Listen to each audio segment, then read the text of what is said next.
items only. I don't have anything on email. All right, and nothing in the room. Roll call, please. Trustee Jackson Miller. Here. Trustee Get Gray. Here. Trustee Edmondson. Present. And we heard from trustee Dickinson that he's running a bit late, and we have not yet heard from trustee Donnelly. All right, the board is convening to close session. Sorry, I don't know. I guess maybe I just wasn't understanding, but. I don't know. I'm if it not helped, but I think trying. you-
Order. May we start with the Pledge of Allegiance?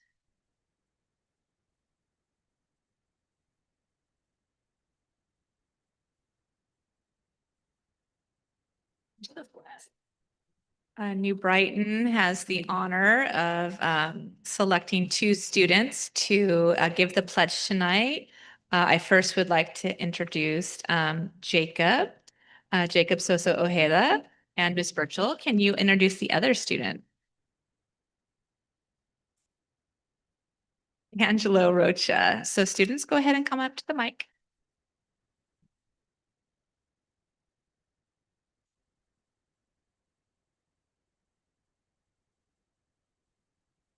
Please stand.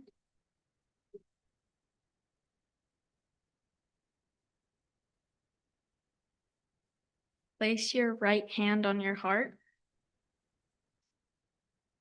Ready? Begin. I pledge allegiance to the flag of the United States of America and to the republic for which it stands, one nation, under God, indivisible, with liberty and justice for all.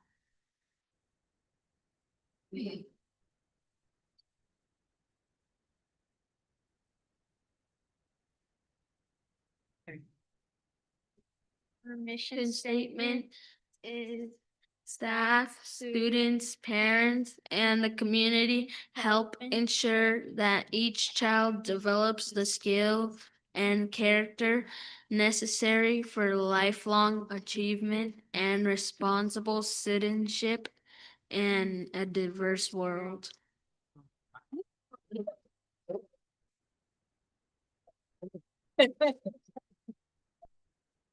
We have a certificate to read for each of you. So I have Jacob's. When is Jacob? Jacob in the house? So you can stand there for now and I'll read you this nice write-up that we have about you. Jacob is a bright and enthusiastic student who brings so much energy to New Brighton Middle School. He recently got a new dog named Benny and has two siblings at home.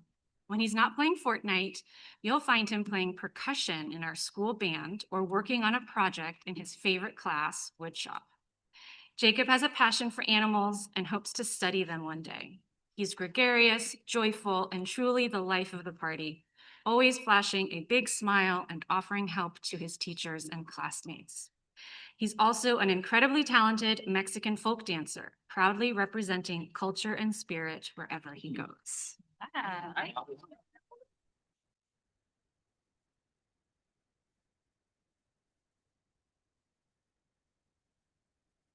Not to be undone, I have the honor of, hey, Angelo, of speaking a little bit about Angelo Rocha.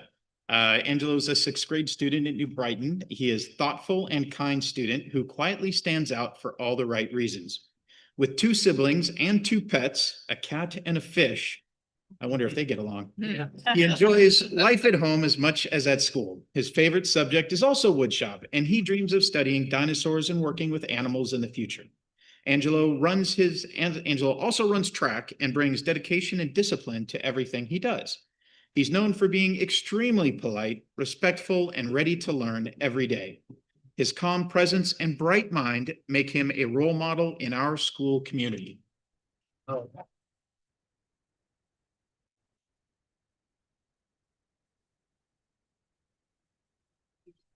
Angela, just so you know, I'm gonna shake your hand. That's great. Welcome, welcome. Now you both, I know we want to get some pictures. Can we do that? Yeah. Can we do that? You're probably pretty excited about the new track that's coming in. Yeah, are you a sprinter or a distance? Oh, this could be a nice sprint Yeah. there. Can we ask you both some questions before we take the pictures? Yeah. Keep on going. Go ahead. I want to know would you be comfortable showing us a little bit of the dance? The Mexican yeah. folk dance. If not, that's okay. Use music. Yeah, that's Yeah. probably too much, probably too much. Do you have any performances coming up? Yeah, is it usually on the weekends or in the evenings? No? Yeah, all right. Is there a name to the group that you're in? Looks to the parents first. It's okay. Senderos, yes, I've seen Senderos. It's a Yes. wonderful organization. Wow. So if we go see Senderos, we'll get to see you. Awesome. Yeah, it's good to have you. And then we have gift cards for both of you to the Two Birds bookstore on 41st. And if you guys want to pick something from our basket, should we grab a photo? Yeah, let's grab a photo. And then here is Jacob for you.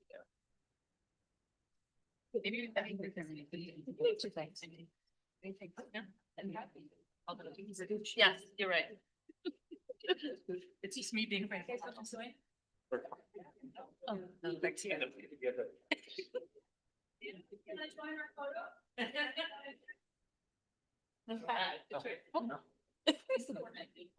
Yeah. Yeah.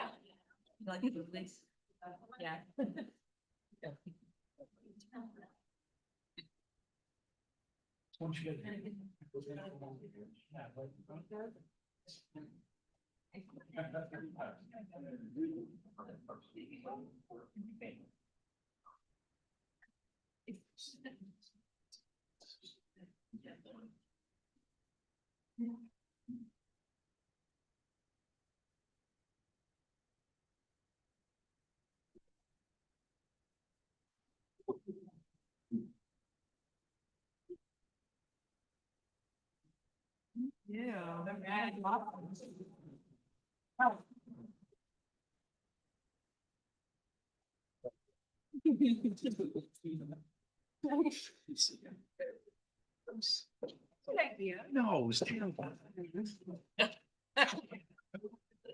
It's not the kind of border people. Rufy Senderos will be amazing. All right, thank you for starting us off. Item 3B, may I have an adoption of the agenda? I'll make the motion to adopt the agenda. A sec- Second it. All right, all in favor? Aye. Any opposed? All right. Report out of closed session. The stipulated expulsion, case number 2024-2501 was approved. Moving on to the consent agenda, may I have a motion to adopt the consent agenda? Ted makes the motion. I'll make the motion. I'll second. All in favor? Aye. Any opposed? All right. So All right, now it's time for the exciting part, the recognition of our reclassified fluent English proficient students. And I would like to attempt. Bienvenidas familias, estamos muy orgullosos de sus estudiantes.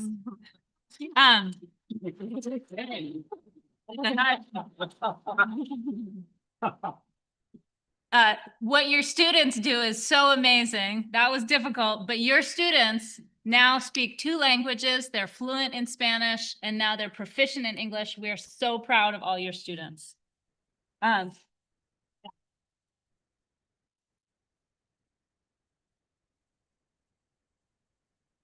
Well, I am thrilled to be here tonight to introduce this reclassification ceremony and the students and families and staff who've worked so hard to achieve this amazing feat.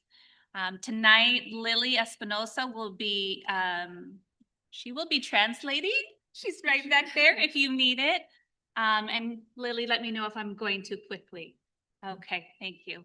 My name is Dr. Jessica Glantz-Kiernan, and I'm the Assistant Superintendent of Educational Services.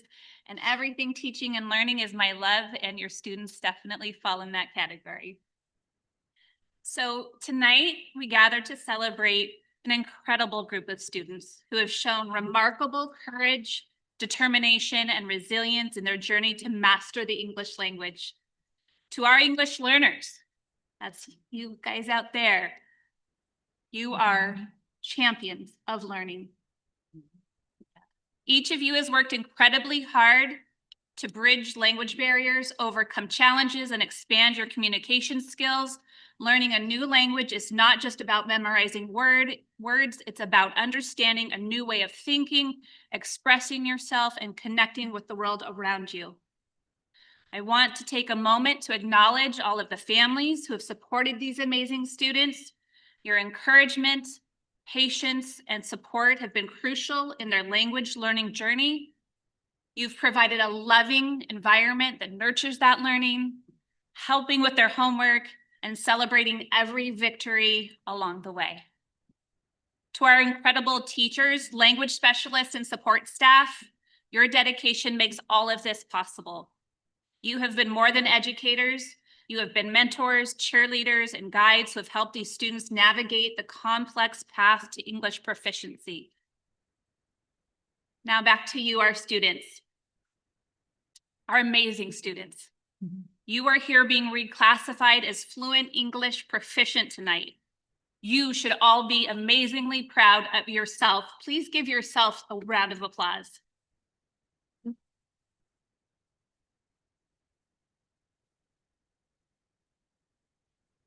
This achievement represents countless hours of study, practice, and perseverance. You've demonstrated that with hard work and determination, anything is possible. And for you in your life, anything is possible. Your journey is a testament to the power of learning, the strength of diversity, and the incredible potential that exists in each one of you. Congratulations on this remarkable milestone. You are superheroes, and thank you so much for all of your work and dedication.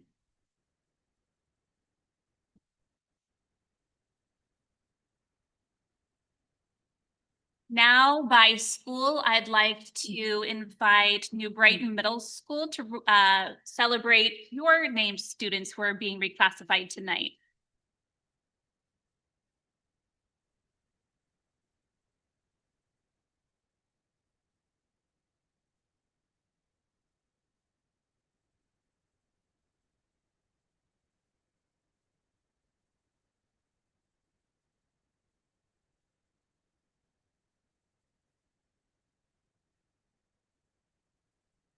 All right. Well, thank you for allowing New Brighton Middle School to go first. And we're just so honored and proud to celebrate a group of students who have worked incredibly hard to reach this major milestone. These students have began their journey early learning English as a new language, and through dedication and perseverance, they're now have mastery of the English language. And so we are so very proud of them. This moment is a powerful reminder that hard work pays off. And we are so proud of all of our students, including our elementary students and their families that are here tonight as well. And so we just want to take a moment to congratulate all of our students. I notice we don't have everyone here, but we are still going to go through the list of each one. And if we call off your name and you are here, please come on up. And I'll see if Miss Erica Stack or Miss Burchell would like to say anything.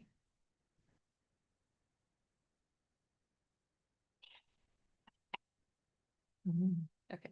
Okay, we'd also like to say a heartfelt thank you to the parents and your continued support for our teacher that is here tonight, Miss Stack, for our students. We're so proud of each of them and we're excited for their continued growth. So congratulations.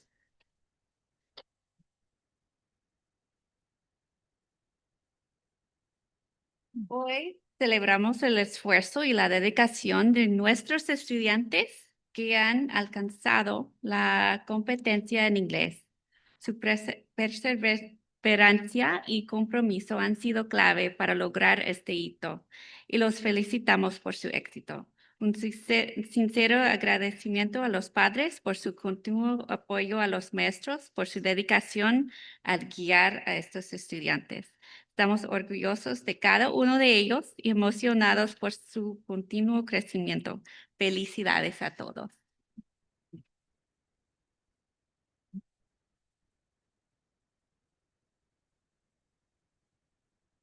Charlie Arenas Carmona.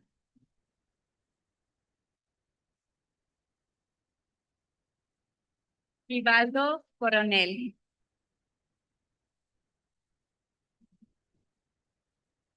Valentina Hernández Luna. Anthony Pérez Pérez. Genesis Ramirez.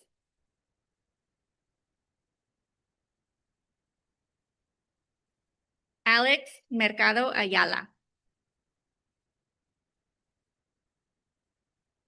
Angelo Rocha.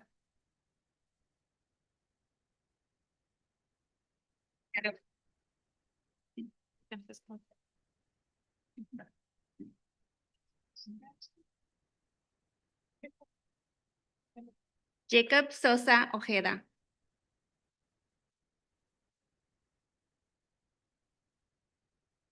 Omar Maya Solorzano.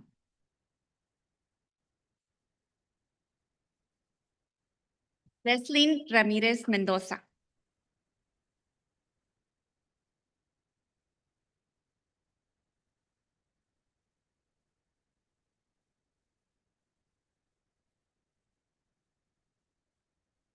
All right, let's give our New Brighton Middle School students a round of applause.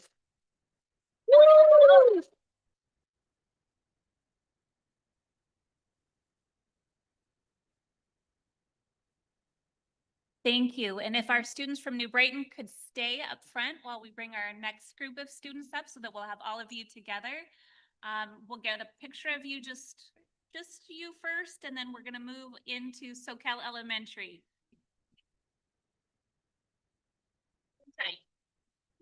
Yeah.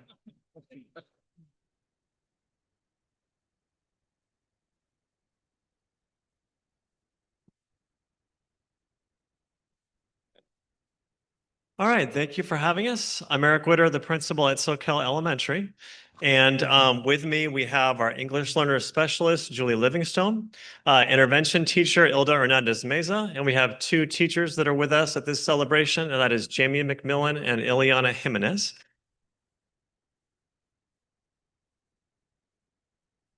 And would like to thank our district cabinet and our Board of Education for having this celebration. And we're going to be celebrating 5 students, and then of course our former students that are at New Brighton right now. And for myself, when I think of reclassification, what I think about is number 1, it's being proficient in a second language, which is amazing. But number 2 is that they're academically proficient with their second language, just like their peers are with their first language. So impressive, so proud of all of our students that we're celebrating. And now I'm going to hand it over to Ms. Livingstone and Mr. Hernandez Meza, and they'll say our names. We are so proud of our students that are coming up. In this group, you're going to see artists and athletes and actors and leaders and friends, really good friends. And another cool thing is they're kids that know multiple languages. What a gift to the world. So our first person is, you see? Sorry, I have to take off the glasses. Where's our percussionist? Leobardo Zavala.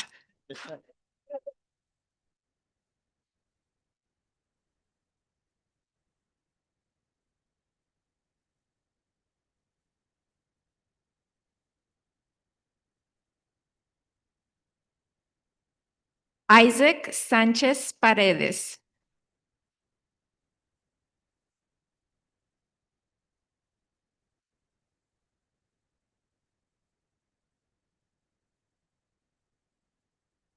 Down better. David Jesús Padilla Sánchez.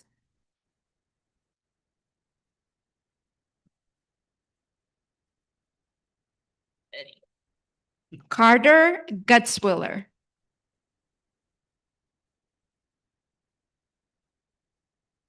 Phoenix Savata Chute.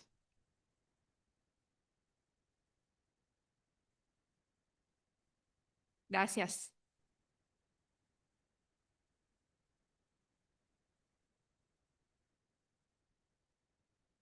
Thank you. And we would like to now invite up Santa Cruz Gardens.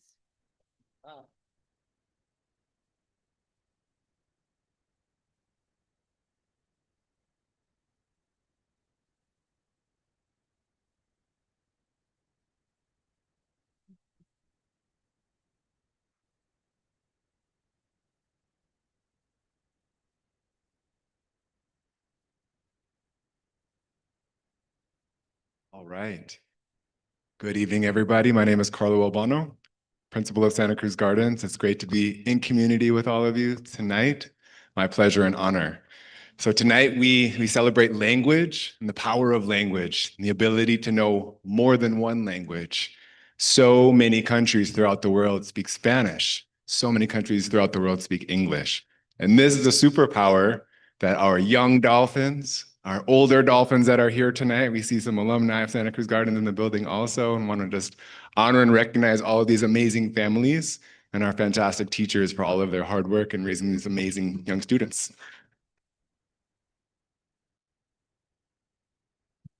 So this work is no small feat, and we're really, really looking forward to honoring our amazing students who have come here tonight with their families to come on up to the stage with these amazing leaders as well.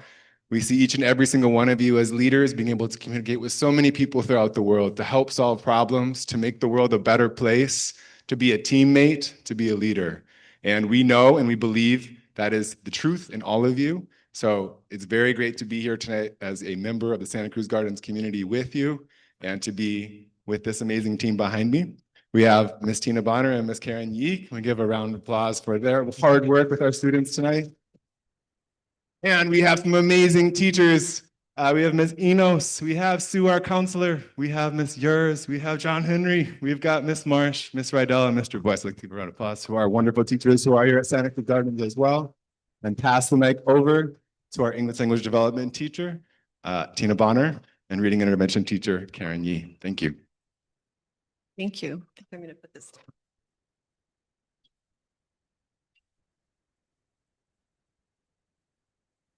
Hola y buenas tardes. Hoy estamos aquí para celebrar a un increíble grupo de estudiantes y sus gran logros. En nuestra escuela enfocada en ciencias y jardines, no solo han explorado el mundo natural, sino que también han crecido como estudiantes multilingües, demostrado dedicación y orgullo por su progreso. Estar en esta sala nos recuerda de la celebración del año pasado y lo afortunado que somos de estar aquí de nuevo. Esperamos este momento durante todo el año como maestras. Esperamos que este momento durante todo es un momento especial para reconocer lo lejos que han llegado nuestros estudiantes. Aprender y usar más de un idioma es una habilidad poderosa y cada uno de ustedes se ha esforzado mucho. Han asumido desafíos, se han apoyado y han demostrado que sus voces son fuertes y importantes. Estamos muy orgullosos de los lejos que han llegado y emocionados por todo lo que les espera. Gracias a nuestras familias por su apoyo y a nuestros estudiantes por sus increíbles esfuerzos. Felicidades.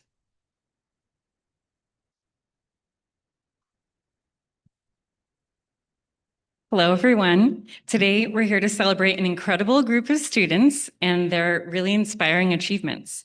At our science and garden-focused school, you have not only explored the natural world with curiosity, but you've also grown as multilingual learners, showing dedication, courage, and pride in your progress. Standing in this room reminds us of last year's celebration and how lucky we are to be here again. We look forward to this moment all year long. It's a special time to recognize just how far our students have come. Learning and using more than one language is a powerful skill, and each of you has worked so hard to strengthen that gift. You've taken on challenges, supported one another, and shown that your voices are strong and meaningful. We're so proud of how far you've come and excited for all that lies ahead. Thank you to all our families for your encouragement and to our students for your amazing effort. Congratulations.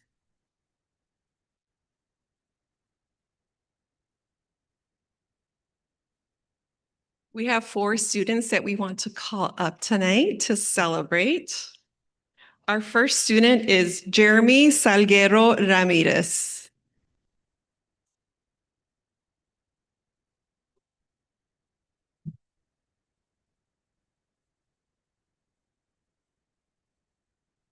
We'd also like to recognize Nolan Lozoya Mata.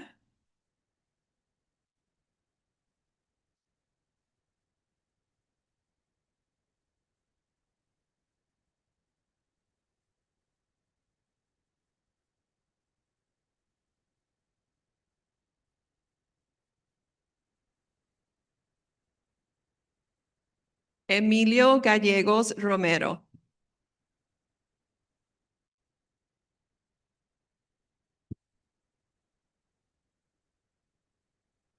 And Mateo Leva Cruz.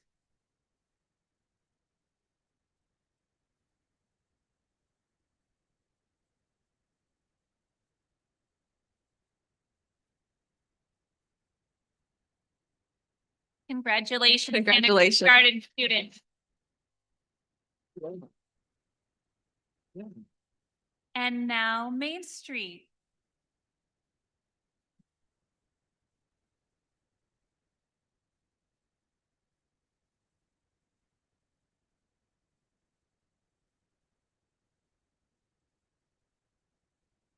Okay, good evening, everybody. I'm Craig Broadhurst, and I am the principal at Main Street Elementary. I speak a little Spanish, so I'll give it a shot. Buenas noches a todos. Mi nombre es Craig Broadhurst. Yo soy el director de la escuela de Main Street Elementario. We are very proud of our students, as is everybody else. Estamos muy orgullosos de nuestros estudiantes, como todos. Y some students have been working for a couple of years on reclassification, some students up to 9 years. But either way, we're celebrating that they have reclassified tonight. Algunos estudiantes han trabajado por 2 años, algunos hasta 9 años. Pero tenemos mucho orgulloso de ellos esta noche. I want to present our reading intervention and ELD specialist, Miss Beth Willen, and she's going to introduce the team that we have at Main Street that's helped our students get to where they are tonight. Voy a presentar a maestra Beth Willen, nuestra especialista de leyendo y ELD intervención. Miss Willen.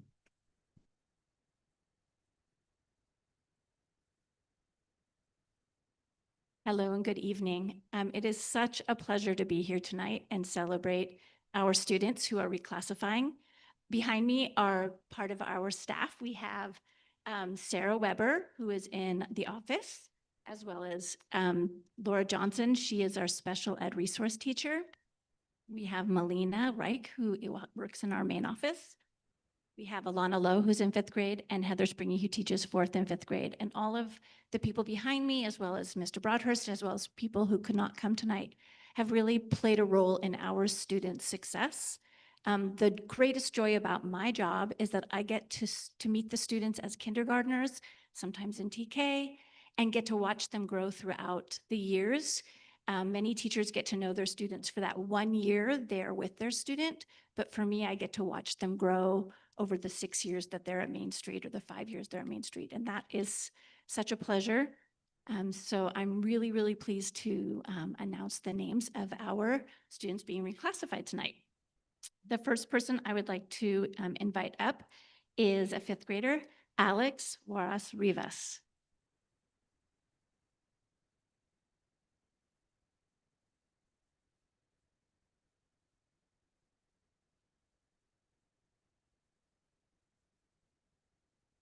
We have another 5th grader, Jimena Sanchez.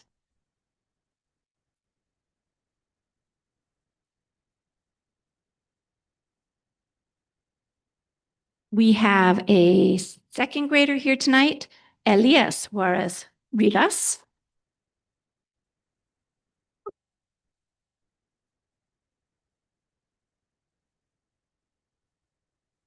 And a 1st grader, Santiago Hernandez Cervantes. We also had 2 other students reclassify, Coral Cornell and McKenna Monroy. They are not here tonight, but they also deserve a big round of applause. Thank you and congratulations. Thank you to the Main Street staff and congratulations to the Main Street students. Well, it looks like we can see the back of you, but the board would love to see the front of you. Would you mind turning around so our school board could take a look at all of you amazing students who worked so hard to become multilingual learners? We are so very proud of you. Would the board like to say any words? Oh, congratulations. How about a standing ovation? Yeah, Let's do it. Standing ovation. Good job, guys. That's really cool. Really cool.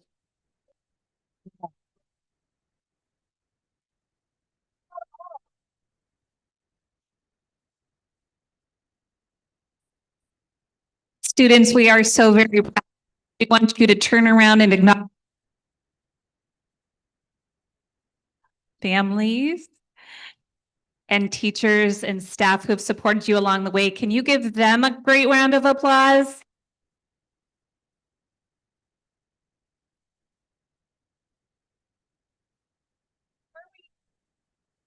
Before we dismiss to our celebration that'll be held outside, I'd like to acknowledge Tristan Bedke, who is the organizer of our desserts and our snacks, our certificates and the books, and all of our amazing ELD teachers and intervention teachers who make tonight happen so beautifully.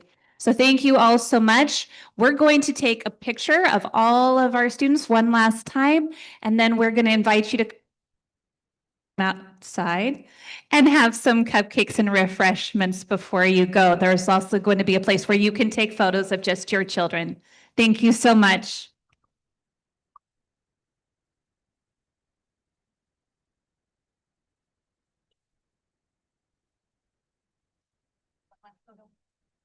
Should we all bunch together? You guys got with that.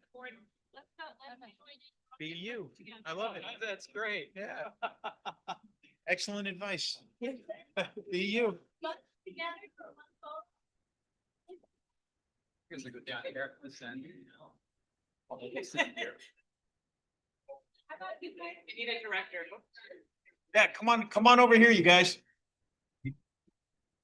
You too, Ted. We're gonna stand you down. Then we're gonna go hop up there with them. Okay.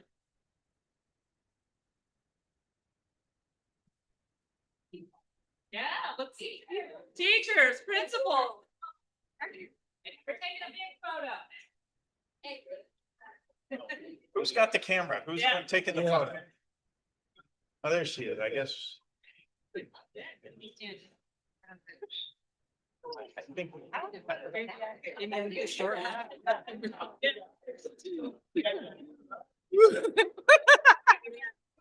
Photo of the photo, right? Yeah. Right. Picture board meeting ever. I love it.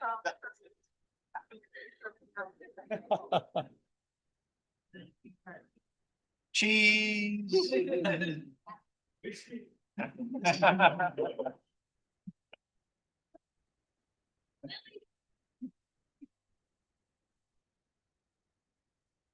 Yeah.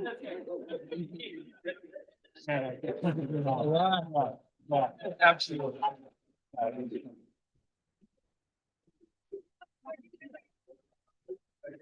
Great celebration. Yeah, you guys are great. You guys do a good job. Nice, especially like, the eighth graders, it's, I mean, it's like, my kids are set on these, some. Front door. Yeah. That's right. We're on reset. Young. You didn't say it, but we are. For the brains,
have one kid that's left. All right, welcome back, everybody. Sitting at the table. Such a lovely time seeing all the families with the reclassified students. It's such a highlight of the year. Moving on to public communications. It looks like nothing in the room. Is there anything on email? Nothing on email. All right. See that first. Standing reports. Superintendent, would you like to start us off? I'll make mine very quick. Great job, Jessica and Tristan and everybody who had a hand in the perfect event tonight. It was just wish every meeting could be like that. So nice to honor our students. And then just a few upcoming events. Tomorrow night, we have an opportunity for two great events, Arts on the Green at SoCal Elementary and Open House at Main Street Elementary. And then coming up this weekend is the QYLA Queer Youth Leadership Awards, and that is Saturday night at SoCal High School. Our district has sponsored a table, and we'll be having some board members there along with other staff and some students from our QSA. And kind of in conjunction with that, this is the week that we've started raising our pride flags in honor of Harvey Milk Day. That's all for me. Thanks. Well, that's a great lead-in. I too am excited about this weekend's event coming up. Very excited to volunteer it today, but also very honored to have been invited to the event. So thank you very much for that. We have a lot going on at the end of the year. So teachers are working hard, kids are working hard, everybody's working really hard. Testing is over for most students, just some makeup testing right now, and some of our universal assessments, diagnostic assessments, particularly in ready. And making lots of plans to buy curriculum and some support materials over the summer, do some training, start summer school. We're still recruiting some students for summer school where we have some room, which is exciting. Having really great conversations with families about what that summertime will look like. And of course, so happy that we have made an arrangement with CKC to have our ELOP afternoon time with them. And that's been a great change in leadership there and partnership. So we're very excited. Just a couple of things that I wanted to acknowledge, and that was last Friday. We were able to attend a significant ACTA event. It was a recognition ceremony for very well-deserving administrators in our Region 10 of AXA, and our superintendent Turnbull was awarded Superintendent of the Year at that event. So I just want to acknowledge that and say congratulations once again. That's it for me. I'll be quick.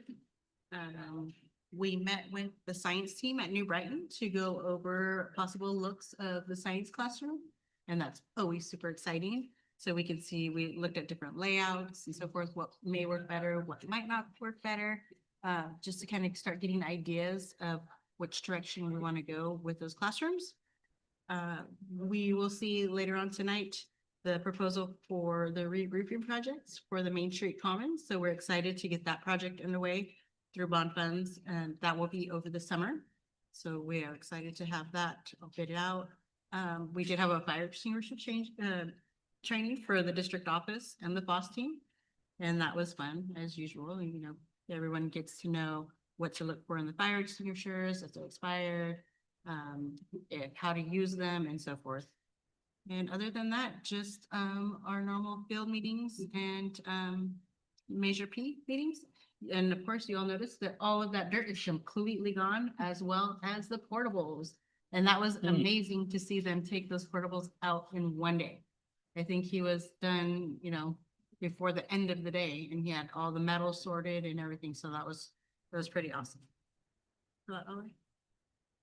Great, thank you both, and congratulations, Scott. Moving on, anything from CSEA? I don't have anything from CSEA. All right, SEA. Hello, Hello. it's just me. Santa Cruz Gardens had a strong showing at the Teacher Leader Institute for Sustainability last weekend with 4 educators sharing their innovative projects. Mr. Boyce's class created a pollinator data collection stations. Jade's collaborated with 4th and 5th graders to build bee hotels.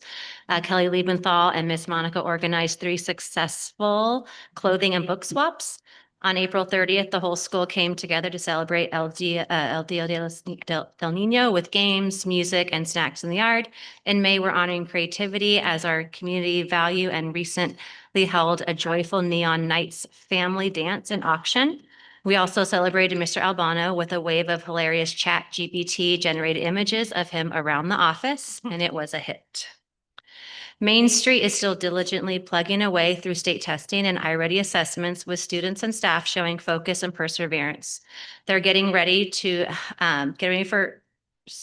we're getting ready for a busy Thursday, May 8th, with both walk and roll to school and open house on the calendar. Classrooms are assembling creative theme baskets and working on beautiful art projects in preparation for our upcoming school auction night on May 16th, which will take place at the Main Street Auditorium. We're especially excited this year's event is more accessible for a wider range of our families with affordable tickets and an on-site childcare provided by Sophie Hanna and the SoCal High Girls basketball team. We're looking forward to seeing our community come together to support the school. At SoCal Elementary, SoCal also celebrated El Dia del Niño school-wide with a wonderful video from Ileana Jimenez and her students explaining the meaning of the celebration. Every child went home with a gift bag to mark the occasion. We honored our amazing office staff for Administrative Specialist Day and showered Mr. Witter with all of his favorite things for Principal's Day. Students even wrote what they would do if they were principal, and Mr. Witter is seriously considering ideas, including a water slide park and a petting zoo. Our school auction was a big success thanks to Katie Stewart's incredible leadership. The Homeschool Club raised over $70,000 to help fund our music and arts program. We greatly appreciate the efforts of our Home and School Club, and their support is crucial to keep these programs afloat. We're now looking forward to Arts on the Green celebration tomorrow.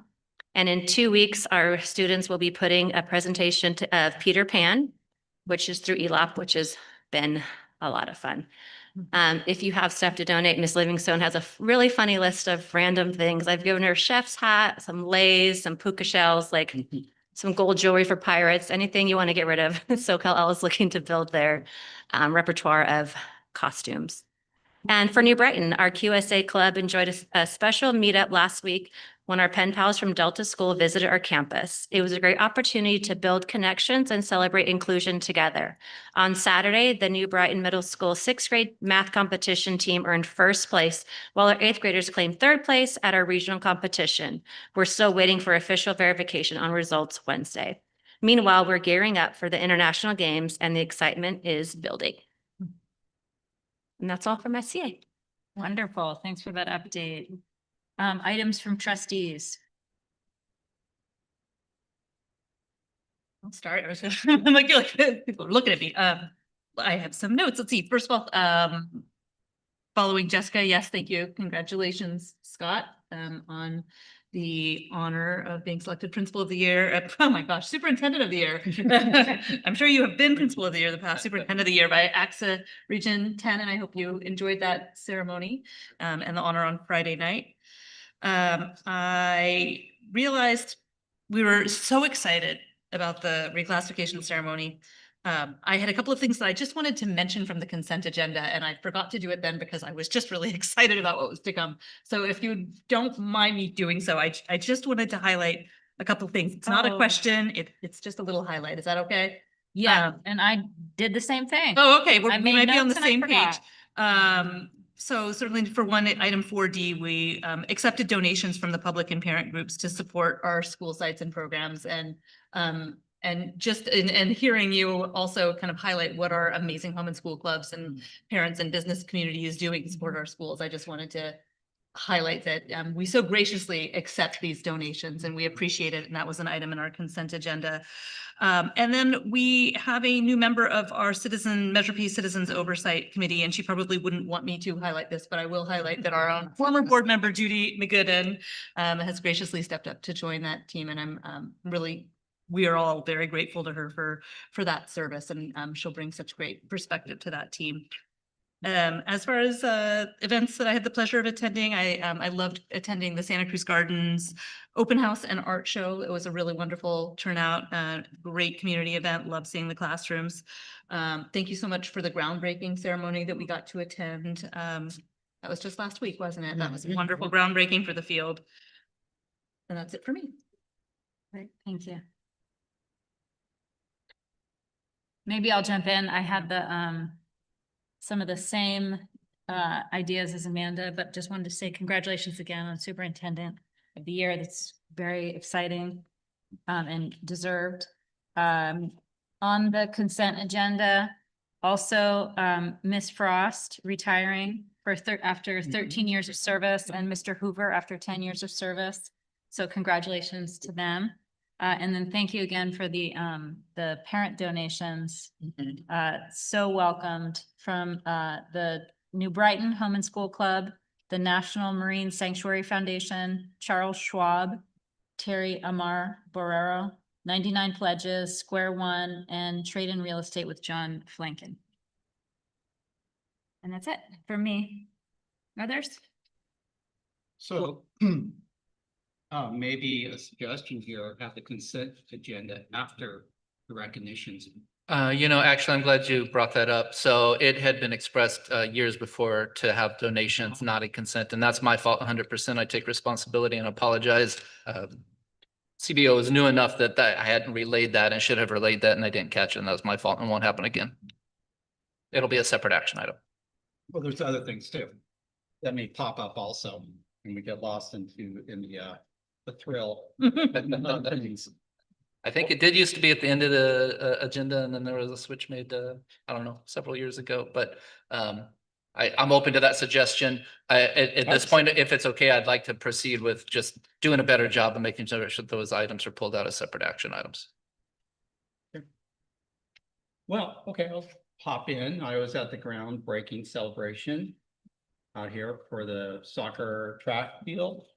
And you said the portables are gone? I didn't get a chance to see that. Check them out. I'll go check that out after this. And then took goodies to Soquel Elementary for Staff Appreciation Day. And then just kind of piggyback on that, today is actually National School Nurse Day. So thanks for the nurses. We have a great one. Thank you, Ms. Grisham. And then the CNS Wellness attended the meeting. And what was great about it is that there were 2 8th graders in there. And actually they suggested some healthy food, and they brought in some healthy food.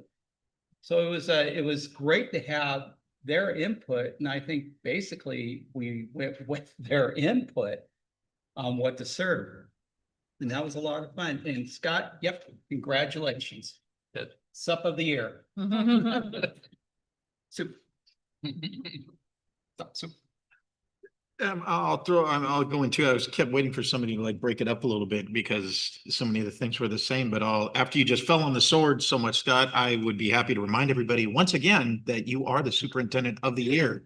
So congratulations for that. I'm also just really thankful for the parents in the community for contributing. I know we are always concerned about art and music and the amazing efforts that the home and school clubs do to help fund all of these programs, whether it's just buying a soccer ball or a new ping pong table or funding an actual position, it's so appreciated. And yeah, just thank you very, very much for that. I went to a couple of Santa Cruz Chamber, Aptos Chamber. I think I was at a Capitola Chamber event too. So a lot of things going on in the community and great stuff. And I'll just jump in that I loved the Staff Appreciation Day, getting to go hang out with teachers at New Brighton and thank them in person for all that they do. It was really fun to be able to do that. And I am sad to miss the QILA event this weekend. I would be attending if it were not for my daughter's bat mitzvah at the exact same time. So I'll be there instead. But I'll be at QILA in spirit. I think it's great that we have 2 people being recognized. And I will also say congratulations, Scott, as Superintendent of the Year. Just really, really wonderful accomplishment. All right, thanks everybody for that. Moving on to presentation, information, and discussion items. 8A, discussion regarding board policy 5125, student records. Thank you. So this one is prepared by our Student Services Director who covers the 5000s. Thank you. Have a great night. and covers a very important area of student records. And I'll just give kind of the big reasons for this update. So first and foremost, almost always, and this is the case here, the main reason we're bringing this is because the California School Boards Association does a lot of work vetting and having their attorneys keep these up to date with new legislation. And so the main reason we're bringing it to you is because CSBA has recommended these changes. The main changes they're recommending is a paragraph bringing the policy more in alignment with the CCPA. We all know what that is, maybe, but it's California Consumer Privacy Act. I had forgotten the acronym, so that's why I spell it out. It also brings it into line with one of our newer board policies, and that's Board Policy 5145.3. That's a response to immigrant enforcement, and that we do not collect or disclose information about anybody's immigration status. And also mainly, another main reason is to provide the right guidance to safeguard data against cyber attacks, something any organization lives in fear of these days, but it covers information about that. And in the event that despite the best efforts of our amazing IT team, something like that would happen, there's guidance on how it has to be communicated out and to whom. Those are the main updates for this board policy. All right, thank you. Any questions or comments from the board?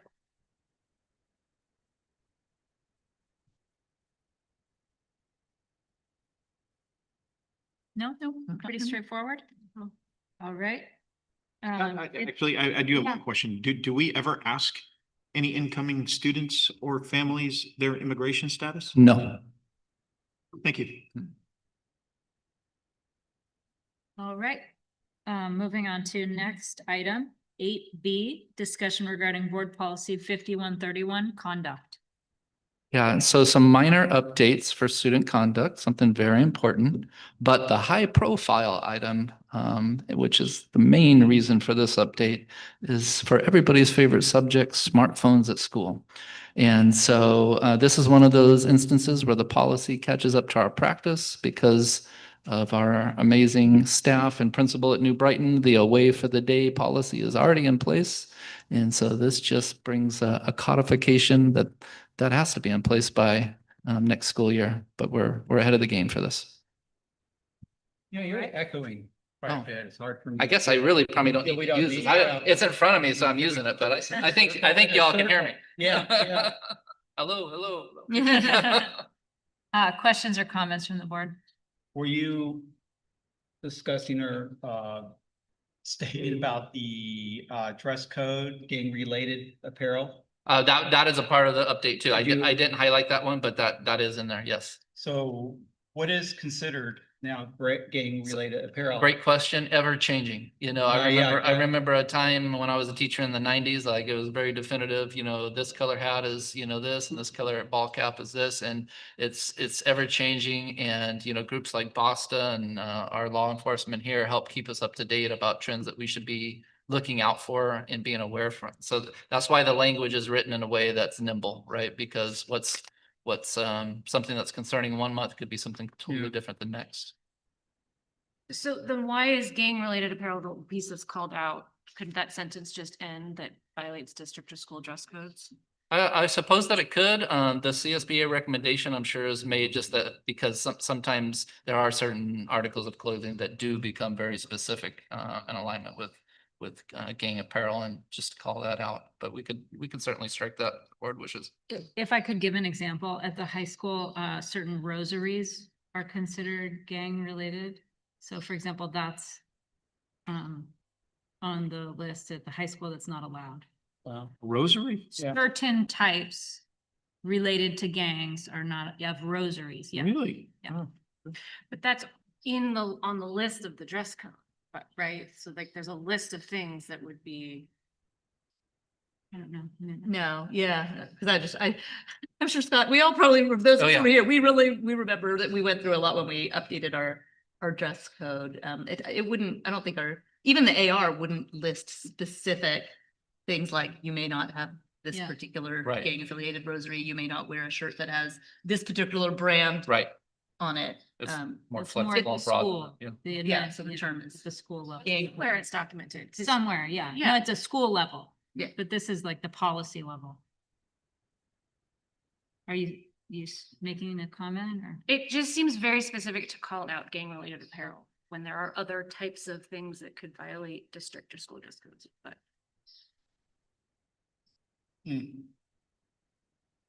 I think I would guess that it's because this policy is specifically calling out prohibited conduct. And so I think it's trying to make a point that Yeah. this particular type of violation of a dress code is a type of conduct that should be called out. Yeah. Oh, yeah, I see your point. Yeah, it's not necessarily a dress code. It's more towards conduct. Okay. I have a clarifying question. I was looking at the state law that's going into effect about, being cell phone free schools. But something they called out was, emergencies, that phones can still be used in emergencies. So is that more, that's not at the board policy level, that's more at the site level? Right. To be addressed for like what is an emergency or how that might happen? Good point. I think the language in this update and in the board policy leaves, other school related purposes determined, by the school. Leaves us open to be able to Where's maintain that? that. Would you point to that? Bottom of page 54 in the docket number 9.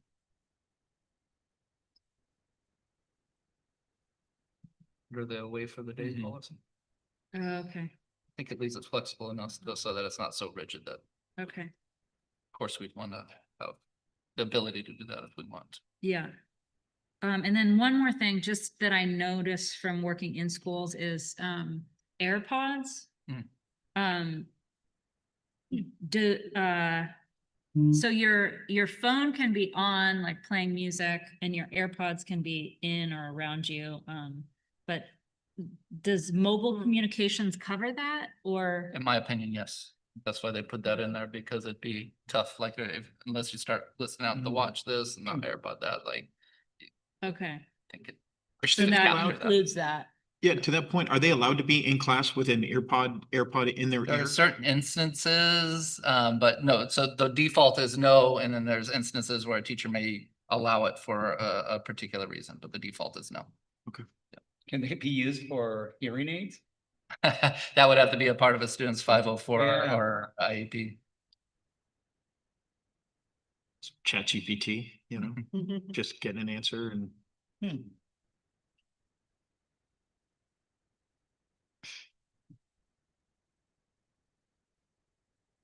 Any other questions or comments? All right, not for me. All right, thank you. 8C, discussion regarding board policy 3311, bids. Okay, that would be me. This one had quite a few additions, but really it's and again, it's CSBA is the recommendation, is where we received all the language from. And basically, it's really just breaking out, for instance, the awards of the contracts. You'll see 1 through 6, it's breaking out the different ways that we can award contracts. Then we go into protest by builders if we decide that, we either go by lowest bid or best value, and we have bidders that protest, they have to respond in 5 days. And then we have 30 days, or the superintendent would have 30 days to respond to the bidder. So there's a couple of other changes. Then it talks about where bids are not required, where it would be the best interest of the district to piggyback. Kind of like we do source model and CMAS and so forth, where we already know those amounts have been vetted and so forth. I think we've done that. Any other questions? Do all of these 1 through 6 cover any of the situations that you would think they should cover? Yeah. And then even at the very bottom, it talks about, when there's emergency repairs, altercations and so forth.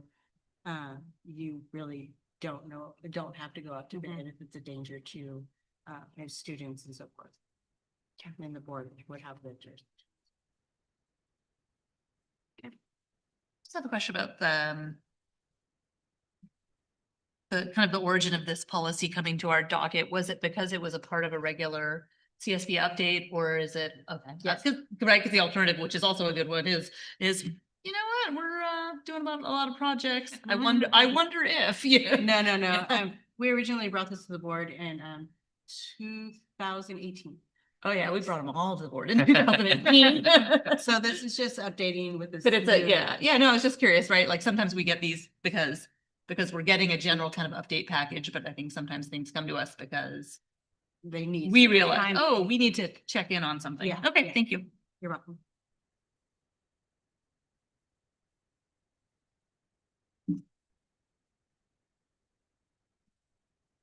Any other questions or comments? No? All right. 8D, discussion regarding board policy 3311.1, uniform public construction cost accounting procedures. Yeah, so this is another one that we had brought in 2018. And so we did need to update it based on CSBA's recommendation. And you'll see that about halfway through, there's some bold and italic language. And then there is some also language that has been crossed off. Basically, if there's no major changes to it. And with CUPCA, the new limits as of January, which has not been in this board policy, is for informal 75,000 and for formal bids, it's 220,000. Ted and I were actually having a conversation about it because if you go to page 68, and you'll see there's 4 links and under description, if you click on cost accounting, I just thought I'd explain it that way. It makes sense. It's a manual from 2020. And there is a link in there. You'll see it shows the previous CUPCA amounts. If you search for 60,000. Sorry. It has the 60,000 and the 200,000.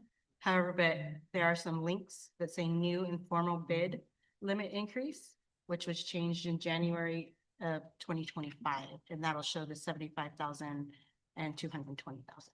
Yeah, what gets me is they still have the old Yeah, code in here. yeah, it's interesting that it's all CSBA, so.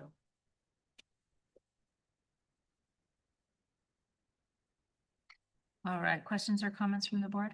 Well, yeah, then I went on about what was inserted, and it's towards the end, it says, 4/5 of vote, declare a project can be performed more economically by the employees of the district. And it just, I can't figure out why we wouldn't want to go to the employees first and then do a bidding if they are not able to do the job. Yes, that's how we would do it, as long as, you know, the cost of work didn't exceed that informal. Well, 75,000. Yeah. Right. But no, but it says here, informal bidding procedure that are rejected, the board. So we have to wait till the bidding, the bids are rejected before we ask the employees to do the work. So I think that would be if something is $75,000 or more, and say we bring somebody to the board and we don't feel comfortable with who we brought to the board, or maybe we don't have any contractors that are bidding on that project. I think at that point, the board can then. So if it's under 75,000, you're gonna ask our employees to do the job. It would be, if it's within. You would go to them first. Yes. If it was. Okay, I'm surprised Union didn't chime in on it too, is that, bidding out jobs where our crew have the opportunity. And sometimes we don't have the bandwidth though, because once we start getting into those high dollar amounts. it's- Well, right, yeah, right. Yeah, so that's usually why we would go out. And sometimes we do have to have subcontractors that have that expertise and specific things that need to be repaired and so forth. Yeah, I understand. I just ask the employees first. Yeah, no, absolutely. Yeah, That's. uh-huh. And we Yeah. can ask, I mean, if we had a project that was $80,000, but it was actually something that was within the scope and bandwidth of our own district staff to do, we could do that. Right? Yeah, I because mean, we wouldn't. you don't have to go to Yeah. Okay. bid just because a project is expensive. You Yes, you're right. if you can do it in-house, just to Yes. clarify. Yes, thank you. Okay. But then Yeah. we'd So still you have- we always would go to the employees first if that's. Yes. we do. feasible. Yeah, the way I read it, the Right? way I'm reading Yes, it, we always just go to says employees that first, bid yes. first, employees second. Yeah, But, and we'd okay. still have to have if we did that first, we'd still have to have a resolution and a 4/5 vote in order to give it to the employees. Right. So you can't just offer it to them first, right? Because we'd have to vote on it, have a resolution vote. The if way we I'm wanted to offer it up to the concerned, if it's employees. over the threshold. But then again, yeah, I mean, we wouldn't, like you said, like Amanda, we wouldn't really be going out to bid if it's say $60,000 and we're doing it in-house. So, that's why I think this passage maybe have to do with if it was something that the district wasn't able to do in-house.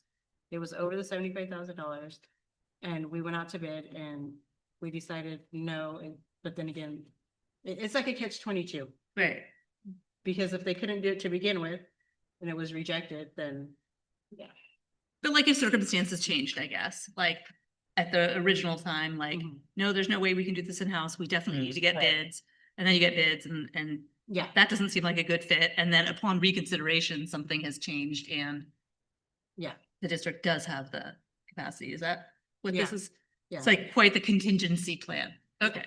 Is there an AR connected to this that that describes all that? We can, I will look. That's over it. kind of, I'll yeah, see if we need to update one. because we're talking about this whole paragraph just exploded. You just tell us if it comes up, okay? Flow chart, yeah.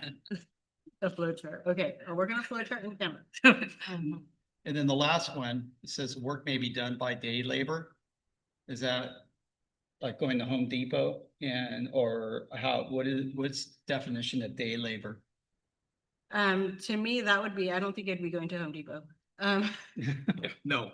I mean, Where's David? Sure, oh, I'm sorry, it's the very last paragraph. right? I think of maybe hire somebody from outside of the district to come in and assist. Oh, awesome. Oh, yeah, okay, well, I look at it, it's another way, but probably I want to be worded differently to kind of specify that. Or is my brain the only one? No, that is the common perception, I yeah. think, in California. Day labor is, picking up somebody that just is gonna come work for the day with no long-term contract, Yeah, pay them like 8 hours, pay them, and then yeah, they're gone. Doesn't Yeah. cover insurance Mhm. or anything like that. yeah, like kind of like a contractor type Right. service. Is there something we could say besides day labor? I think that's what it's referred to in the trade. So like most of the time, like we have a contractor right now out for this project, right? And they coordinate all of this. And there could be an instance for a particular project where they need to go, just like, I think it's literally go to like the hall, like the union hall, and it's not Well, a yeah. particular subcontractor you bring in. You're bringing in some folks that are qualified for the work just for that day, Yeah. right? So there's a process that contractors use for that. That's what they refer to it. But yeah, I'm like you. That's my connotation Yeah. too. Yeah. Well, I mean, between now and when we approve it, I'm not sure if you want to. Yeah, and there I is an got it. AR, and we can send you the AR on the Friday update. Yeah. Maybe that'll help fill in the blanks a little bit. All right, any other questions or comments? All right. Moving on to 8D, discussion. Oh, nope, that was that one. Action items. 9A, consider approval of declaration of need for fully qualified educators. So I think the key point with a couple of key points, one, this is an annual declaration that we bring every year. Most school districts do. When you read that list, it doesn't mean that we're desperately trying to hire all those positions. We're not. We've been really fortunate with the retention of our staff and do not anticipate that number of openings or anything close to it. And but as a contingency plan in those hard to fill positions, not knowing exactly what the time between now and August is a long time. And when you're talking about staffing and you never know when openings will arise, those tend to be the areas that are listed, those hard to fill positions like math and science and special education, for example, that are hard to fill if you're in the space to have to quickly fill a position. And so this gives us the flexibility to use allowable mechanisms like hiring teachers on permit that are, maybe don't have their credential in that particular subject right now, but have the talent and skill to do it and are agreeable to go back on a permit basis and get that. So it gives us the flexibility and some contingency plan to fill those hard to fill positions. But I'm glad to report right now, we're really well staffed. We just have a couple of openings, and we're in the only year in the time that I've been here was one of the years right around COVID that we had combination of retirements and folks moving. I think the population in general was really exploring moving a lot at that time. But we're really fortunate right now with our staffing. And so I want to make sure that the board doesn't read into that we're in desperate need to fill these. We're not, but we want the contingency and flexibility to do so. All right, questions or comments from the board? Looks pretty typical, right? This is. Very. Yeah. Yeah. Yeah.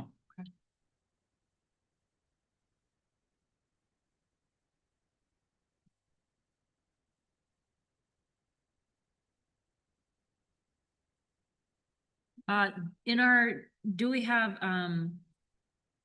for example, like a teacher that, an experienced teacher that might oversee or help a teacher that's teaching outside their field, like kind of someone to help plan or run ideas by? Yeah, we're part of the new teacher project. So if we're part of if it's a new teacher, then there's that opportunity. And then, yes, we have internal ability to support and mentor as well. And our teams are really strong too. So those folks get brought into either a good department team or a good grade level team. Lots of support. Great. Any other questions or comments from the board? No? All right, so this is an approval, so we need a motion. I'll make the motion to approve the declaration of need for fully qualified educators. Second? I'll second. All in favor? Aye.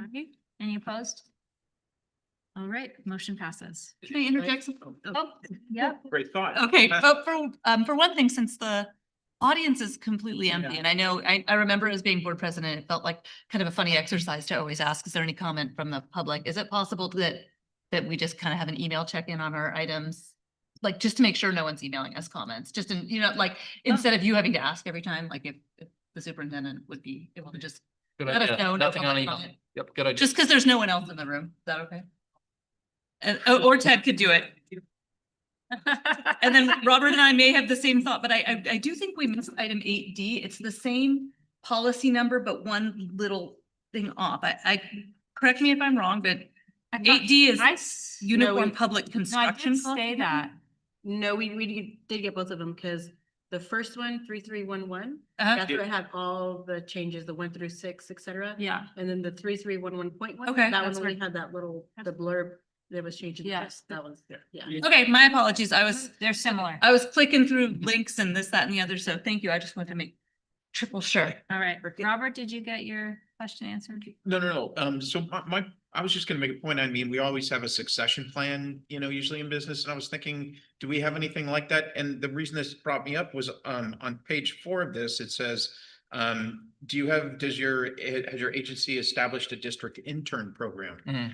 And if it's checked no on here, would that be something that we can establish through we've got great local universities here, Cabrillo, UCSC, CSUMB, Hartnell, MPC, is there some sort of a teacher intern program that we can have a pipeline from somebody, or maybe, one of the universities, National University or something, accredited certification programs? Can we build in some sort of an internship program when somebody graduates there, that they are on our radar, or somehow we can try to help move them into our school district somehow?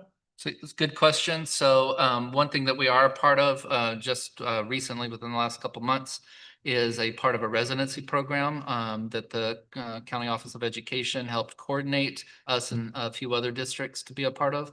I want to say that the sponsoring university for that is San Jose State. could be Cal State Monterey Bay, so don't quote me on that part, but one of the local universities, and that's for special education. And so we are a part of, it's not an internship program, but we are a part of a residency program that would allow somebody that perhaps is working on their credential, but isn't quite there yet, to be able to move faster into being able to be a classroom teacher. So, you know, that year between when you get your degree and when you get your credential is a tough year for a lot of aspiring educators, because it's And not they're a year you're looking to get making money. hours. And this fills that gap. So Yeah. the residency program we are a part of does fill that gap. As far as an internship program, quite honestly, as much as I would love it, I don't think our district is big enough, would have the resources for that. That is usually the domain of a bigger school district where, yeah, I'll just give you an example. In the school district I taught in, you know, in Southern California, there were 25,000 students, 32 schools. You knew every year. I mean, there's some years here where we literally have 0 openings. Like, we don't need any multiple subject new teachers this year, right? In a big district, every year, you know, even if it's very stable, there's going to be a certain percentage turnover just statistically. And in those kind of districts, you also have hundreds of millions of dollars and more resources. So I think it's a great idea. We're always looking for opportunities like this residency program that we joined. I do not think a district our size would be able to run their own internship program. And the reason it resonates with me so much is because it seems like we're asking teachers to fill in, like, you don't have a math credential, but we're still going to ask you to teach math, and maybe do some stuff on the side to help give you an education, but you don't really know how to teach math. You don't have a credential in it. You're not credentialed, you know, but we're going to ask you to teach math anyways, because we don't have a credentialed math teacher at the time. You're going to fill in this role, you know, and I know we've done that in the past for some of our STEM and the core of what we're doing. When having people that not multi-subject, specifically getting credentialed and not for special ed, you know, specifically credentialed in STEM and, you know, science and, you know, math, or, you know, even English or something like that, one of our core subjects, having somebody that can step in that doesn't have, you know, a multi-purpose credential or something like that, but can step into that. And I'm really just focused on math, you know, I mean, with everything we've got going on, that's, I know, a focus of when you know, I think it's a lot of our focus. I is to think get that there's math skill set. informal processes that are really, so these formal processes really important. Residency programs, internship, you know, if you have the resources to run something like that. And then there's also like just informal forces of like knowing your staff. One of the, a really good math teacher that we've had previously here, started in elementary school and kind of knew that we knew that he really liked teaching math, and he let us know that. And when an opening came here, like, that was a natural progression, right? So sometimes just knowing the staff and keeping the conversations open and thinking ahead, in addition to formal processes, it's just knowing what kind of talents you got out there. Because we would never put somebody in a position like, hey, you got to teach math, even though you don't have an affinity for it. But sometimes it's like they have an affinity for it, they just don't have the official credential. It's like, how can we help bridge that? Sometimes it's formal stuff, sometimes it's like just encouragement and, hey, we're keeping you in mind. If there's opening, we'll let you know. Okay. Having an affinity for it, you know, I'd love to teach rocket science. Okay, maybe affinity is not, you know, I don't affinity think and the talent. students would appreciate when I went up there and said, yeah, like that, you know, so. If you had to be in front of 30 kids, you tend to, like, you don't have an affinity for something you can't teach well. So when I say this is an elementary school teacher where you have to teach everything and had an affinity for teaching math, that's usually going to come from a sense of efficacy.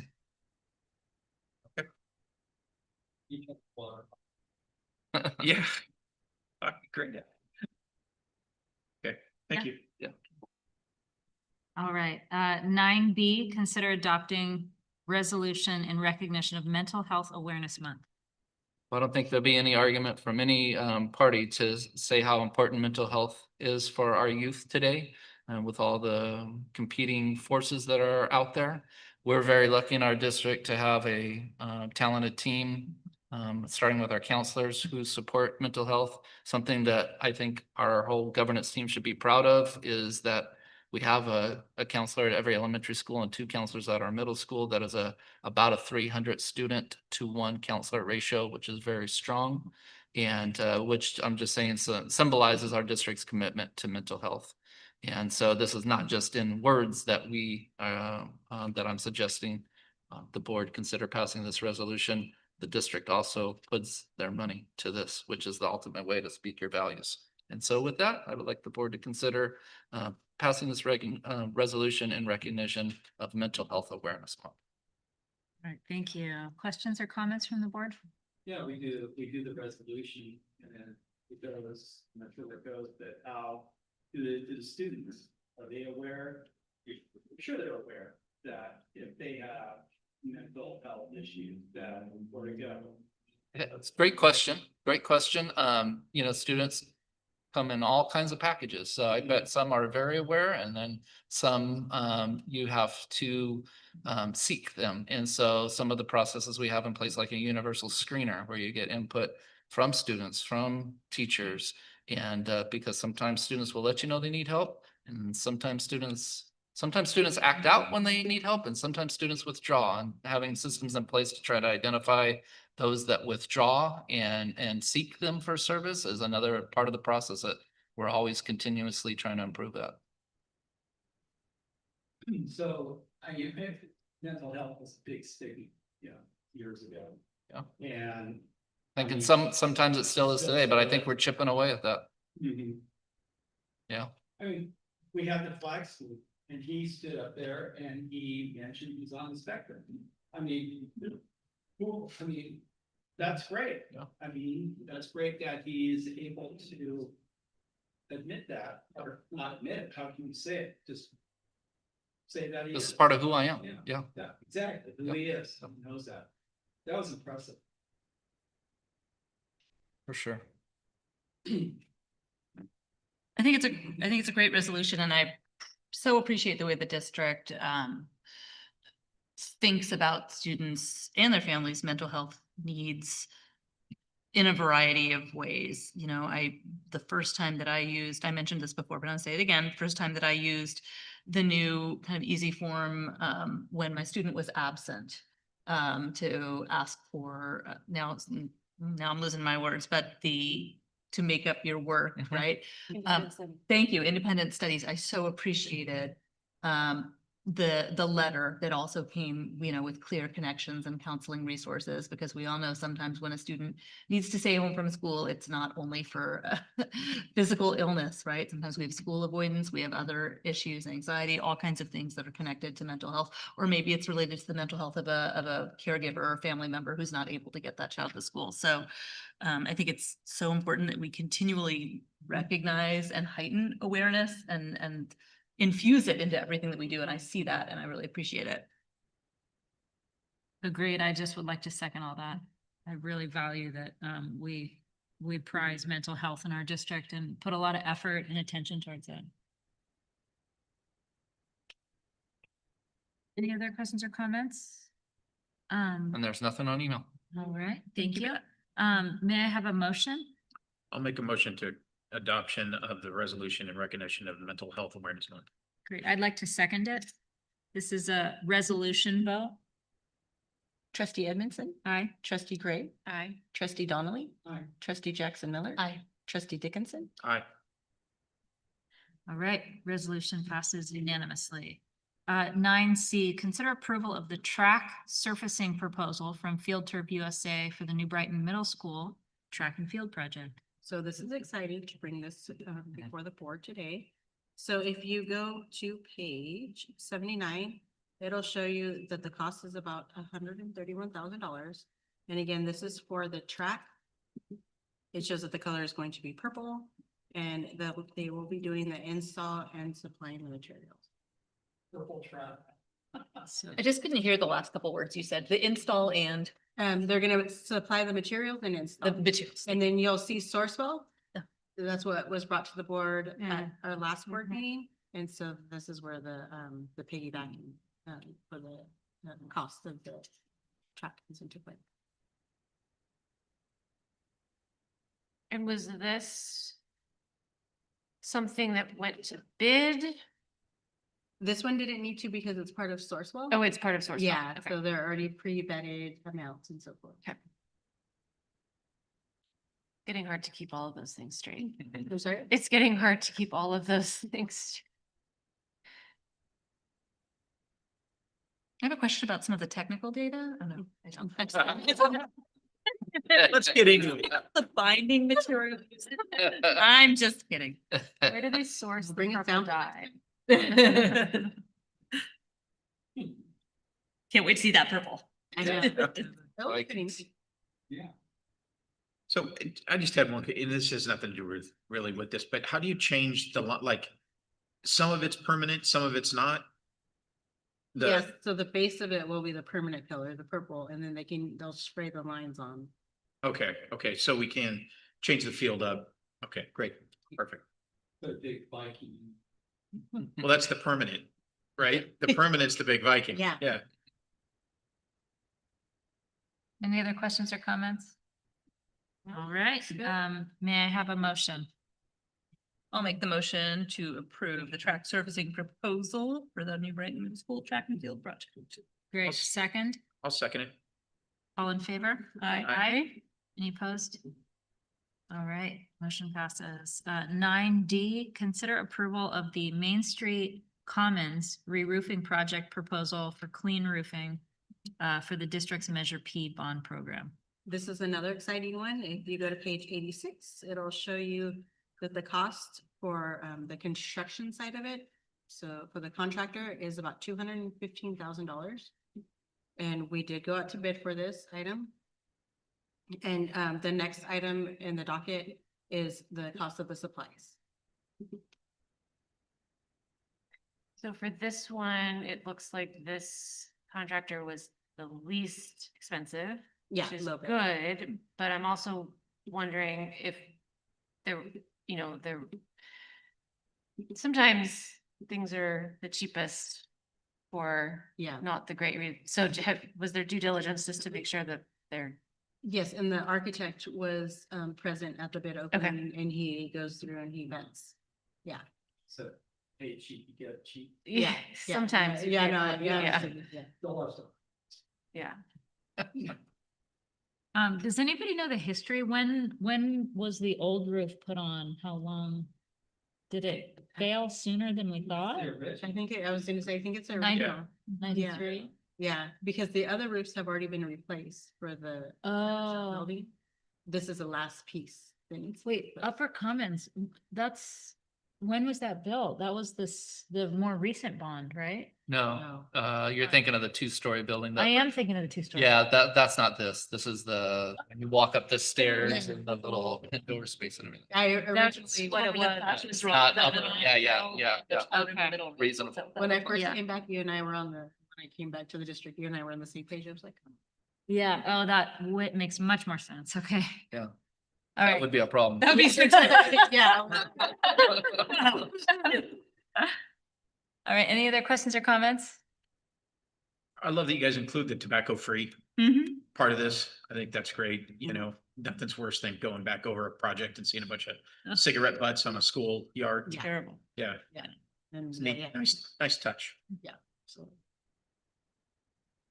I just have one more question. So the bid of 215,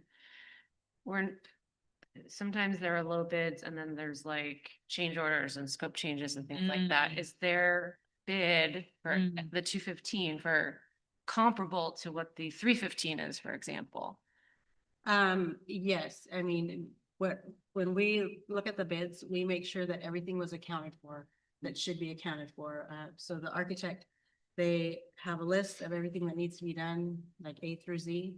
And so when the bids are opened, it's checked off to see, okay, did they include this? Did they include that? So everything that was checked, vetted, and they are covering everything that the 315 would. Okay. And with any construction, sometimes we will see change orders. We don't like to see them, but it's a common thing. Okay. It's a big difference though. Yeah. It's a big difference. I mean, oh my God. It makes me a little uneasy, I'll be honest. Like I'm glad that but I don't know. There's like 350 seems to be. So what is there? There are oftentimes where companies will bid high, like much higher that like they don't really need the work, but they'll throw in an extraordinarily high bids, like if you want to pay us, more than what it's really worth. I don't know. I can't speak for the higher bid companies if that was the case here, but it's not uncommon for companies that, like they're doing their due diligence, they're bidding projects, but they're bidding it astronomically high. Yeah. So I think that there's a smaller gap in reality there, but I understand how it looks on paper. Yeah. Agreed. And did you say that our construction company chose or prefers these people? Did somebody that we're working with prefer this company? They didn't prefer them. What they did is they went through all the bid. They did the bid opening and they vetted to see everything, to make sure that everything that was proposed and that's needed for the project was on the list of their proposal. And that's our construction company or? Our who's- architect. Or So- architect? Yeah, our architect. So that would be set. So Oh, Al okay. and BJ. Okay. And what about referrals from previous customers? Is that part of the bid process? They and do have to evaluation? send, yeah, they do have to send in referrals from other jobs that they've done. And so all of that is vetted. No, you have to take the little step, right? Well, you don't always have to, but you could do best No. value. But in this case, the lowest bid looked fine to the architect, so everything checked out and so forth. It's $100,000, you know, it's a lot of money. It's a lot, yeah. Yeah. Yeah. Any other questions or comments? No, anything on email? Nothing on email. All right, may I have a motion regarding 9D? Sounds like Ted already made it. Yeah. Mr. Director, roofing project proposal for roofing for district measure P bond program facility master plan project. Great, a second. I'll second. All in favor? Aye. Aye. Any opposed? All right. Last item, 9E, consider approval of the materials contract with the Garland Company using CMAS pricing for Main Street Elementary. Okay, so if you go to page 116, it's the breakout. And what this is all the materials for that roofing project. So you'll see that it's 189,000, almost 190,000 just for materials. And again, this is a CMAS bid, so it's like Sourcewell. So we made sure that the price is the best price because it's piggyback pricing. When do they purchase all this? They won't purchase it until the board approves it. Right, but I mean, would that be then? Oh, it'll probably be done within the next week or two. Okay. They're gonna be on it. Well, I was just gonna say, I mean, all these prices will change in Right, 2 sure. weeks. Yeah, no, absolutely. And the proposals are usually good for about 30 days, but they want to order as soon as possible because they want to do this project over the summer. Yeah, sure. Okay, looks good. Amanda, do you have any issues with the clad metal or the pipe boot flashing? I was just thinking back about all my prior expertise in that, but no. No, okay, good. Tough stuff sealant. And furnished by owner, that just means that they're going to buy the materials. It doesn't mean that they have bought them a while ago and they're storing them. We'll actually order the materials since we're Oh. the owner. Oh. Yeah, Oh, okay. yeah. So we'll submit the order. Okay, okay, great. All right, good. If there's no other questions or comments, may I have a motion? I'll make the motion to approve the materials contract with Garland Company using CMAS for Main Street Elementary School Upper Commons re-roofing Measure P bond program. Great. A second? I'll second. All in favor? Aye. Any opposed? All right, motion passes. Any correspondences? Future agenda items? Feel free to email the superintendent or. We had talked last time about the budget and scenario planning, so we can just get that formally on the list. Say that again? A budget deep dive scenario planning session. All right.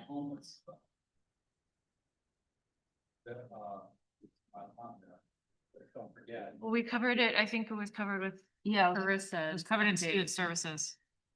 That was the idea. When Carissa did her student services presentation, I asked her to highlight those services for under McKinney-Vento. All right. So I'm sorry, for the future agenda item, it would be like to have a discussion at a meeting about doing a special board study session. Got it. Okay, just want to make sure. Yes. Make sure I understood. Okay. But budget study session. I don't know if I said all the words. Okay. All right. May I have a motion of adjournment? Yes, I'll make that motion. A second? Second. All in favor? Aye. Any opposed? All right, we are adjourned. To close session. To close session.